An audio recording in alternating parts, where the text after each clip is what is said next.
ناظرین کرام السلام علیکم ورحمۃ اللہ وبرکاتہ۔ حضرت آدم علیہ السلام کے حوالے سے بہت ساری باتیں، بہت ساری تعویلیں آپ کے سامنے ہوں گی، آپ نے سنا بھی ہوگا۔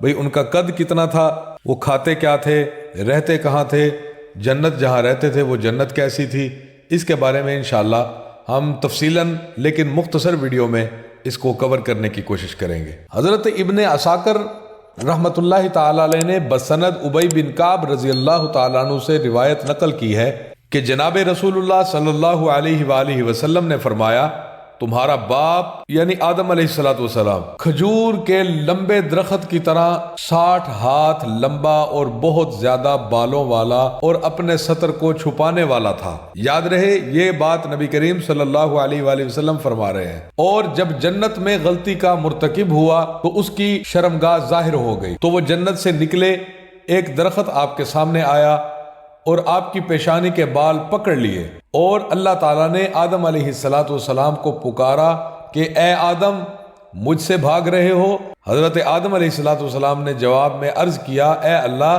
یہ سب کچھ تیرے سے شرم اور حیا کی وجہ سے ہوا ہے۔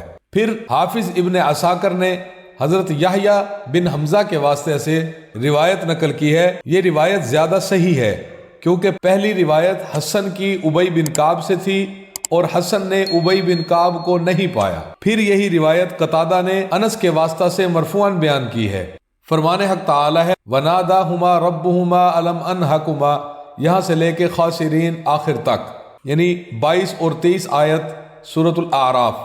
فرمایا تب ان کے پروردگار نے ان کو پکارا کہ کیا میں نے تم کو اس درخت کے پاس جانے سے منع نہیں کیا تھا اور بتا نہیں دیا تھا کہ شیطان تمہارا کھلم کھلا دشمن ہے؟ تو دونوں نے عرض کیا، اے پروردگار ہم نے اپنی جانوں پر ظلم کیا ہے، اگر تو ہمیں نہیں بخشے گا اور ہم پر رحم نہیں کرے گا تو یقیناً ہم تباہ ہو جائیں گے۔ یہ اپنی غلطی کا اعتراف، اس سے ندامت اور رجوع اور بے بسی کا اظہار، اپنی محتاجی کا بیان ہے۔ اسی راز و نیاز اور عجز اور مسکنت کے انداز سے بنی آدم میں سے جو اللہ کے سامنے آئے گا وہ دنیا اور آخرت میں کامیاب اور کامران ہوگا، جیسا کہ اللہ سورۃ الاعراف میں فرماتے ہیں قَالَ اهْبِطُوا بَعْضُكُمْ لِبَعْضٍ عَدُوٌّ وَلَكُمْ فِي الْأَرْضِ مُسْتَقَرٌّ وَمَتَاعٌ إِلَىٰ حِينٍ۔ اللہ نے فرمایا تم سب بہشت سے اتر جاؤ، اب سے تم ایک دوسرے کے دشمن ہو اور تمہارے لیے ایک وقت خاص تک زمین پر ٹھکانہ ہے اور زندگی کا سامان کر دیا گیا ہے۔ یہ خطاب حضرت آدم اور حضرت حوا اور شیطان کو ہے، اور یہ بھی کہا گیا کہ سانپ بھی ان کے ساتھ تھا۔ ان سب کو کہا گیا کہ تم جنت سے اتر جاؤ، تمہاری آپس میں دشمنی اور لڑائی ہوگی۔ اور اس بات میں سانپ کے شامل ہونے کی دلیل وہ حدیث پیش کی گئی ہے کہ نبی صلی اللہ علیہ وآلہ وسلم نے سانپ کے قتل کا حکم فرما دیا ہے۔ اور فرمان حق تعالی ہے قَالَ اهْبِطَا مِنْهَا جَمِيعًا بَعْضُكُمْ لِبَعْضٍ عَدُوٌّ، سورۃ طٰہٰ آیت نمبر 123۔ فرمایا کہ تم دونوں یہاں سے نیچے اتر جاؤ، تم میں بعض کے بعض دشمن ہوں گے۔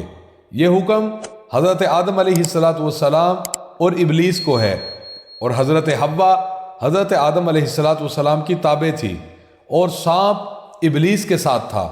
بعض نے کہا ہے تثنیہ کے انداز سے یہ سب کو حکم ہے۔ ناظرین کرام، حضرت حافظ ابن عساکر رحمۃ اللہ تعالی علیہ نے مجاہد رضی اللہ تعالیٰ عنہ سے روایت کی ہے کہ اللہ تعالیٰ نے 2 فرشتوں کو حکم دیا کہ وہ آدم حوا کو ان کے پڑوس سے الگ کر دیں، تو جبرائیل علیہ السلام نے ان کے سر سے تاج اتارا اور میکائیل نے ان کی پیشانی سے پٹکا جو کہ موتیوں سے مرصع تھا اتارا، اور آدم علیہ السلام ایک درخت کی ٹہنی سے الجھ گئے۔